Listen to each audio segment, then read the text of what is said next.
Шәһәрдәшебез Валентин Атласов 26 ел Төньяк флотта хезмәт иткән хәрби диңгезче. Армия сафларына китәр вакыт җиткәч, ул хәрби диңгез флотына алуларын сорый. Мине җибәрделәр, мин Северный флотка эләктем. Александр Невский дигән крейсерда 3 ел служить иттем. Анда 3 ел эчендә 3 тапкыр мин бүләкләндем. Отпуск белән ватанга чыгып, аннан соң книга почета, крейсер почета керттеләр. И уже главный корабельный старшина званиесында запаска кайттым. Хәрби хезмәттән соң туган авылы Федоровкада яне авыл хуҗалыгы техникасын иярли башлый. Валентин Атласовны яңадан хезмәт иткән урынына чакырып алалар. Үҗәт тырыш якташыбыз хезмәт баскычларыннан тиз үрли. Матростан 2нче ранг капитаны дәрәҗәсенә кадәр күтәрелә.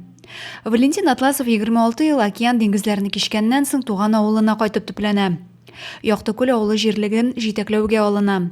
Аннан соң 4 ел кече күләмле көймәләрне теркәү буенча дәүләт инспекциясендә хезмәт куя. Шулай ук район хәрби комиссариатында эшләгәндә дә хезмәтен намус белән башкара. Хәрби булуы аның эшендә үзен физик яктан тотышында, кыяфәтендә ачык чагыла. Кайда гына эшләсә дә хезмәтенә җитди карый, ышанычлы сүзендә туручан. Ул игелекле эшләр башында да тора. 500 йорттан 28 хуҗалык кына калган Федоровка авылына да югалырга ирек бирми. Анда фронтовиклар һәм тыл хезмәтчәннәренә багышланган хәтер мемориалы булдыра. Из нашей деревни Федоровка, из рода Атласовых на войну были мобилизованы 19 человек. И из них 6 погибли, и 13 вернулись живыми. Беренче бөтен дөнья сугышында катнашкан якташларны барлауда, зиратларны карауда, авыл храмын торгызуда Валентин Александровичның өлеше зур. Федоровка минем йөрәктә инде. Ул без анда туып үскән, Федоровка кайчандар булган 500 йорт, бүгенге көндә инде калган только 28 йорт. Авылны бетерәсе килми.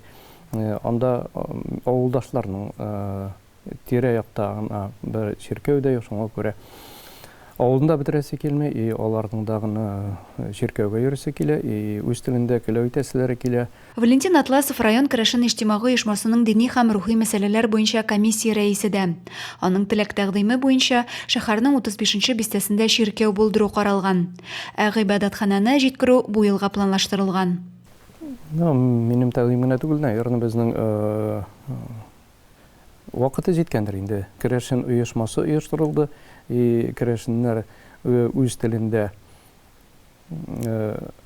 көлә үтүләре турында сүз алып бардылар. Шуннан соң без район башлыгына үзебезнең теләкләрне белдердек, и алар каршы килмәде, безгә җир бирделәр, и шул җирдә бүгенге көндә инде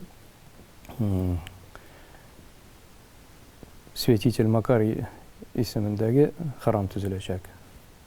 Бүгенге көндә дә Валентин Атласов изге эшкә алынган. Ул Чернобыльчеләр берлеге иҗтимагый оешмасының зәй бүлеге рәисе буларак фаҗигадә катнашучыларны барлау, алар турында мәгълүмат туплау белән мәшгуль. Зәй хәрби хезмәт ветераннары нәшер иткән китапта аның «Мин ничек диңгезче булып хезмәт иттем» хатирәсе урын алган. Монсы срочная службада инде, монсы инде күп еллар узганнан соң, монсы крейсер Александр Невский да, монсы крейсер Петр Великий да.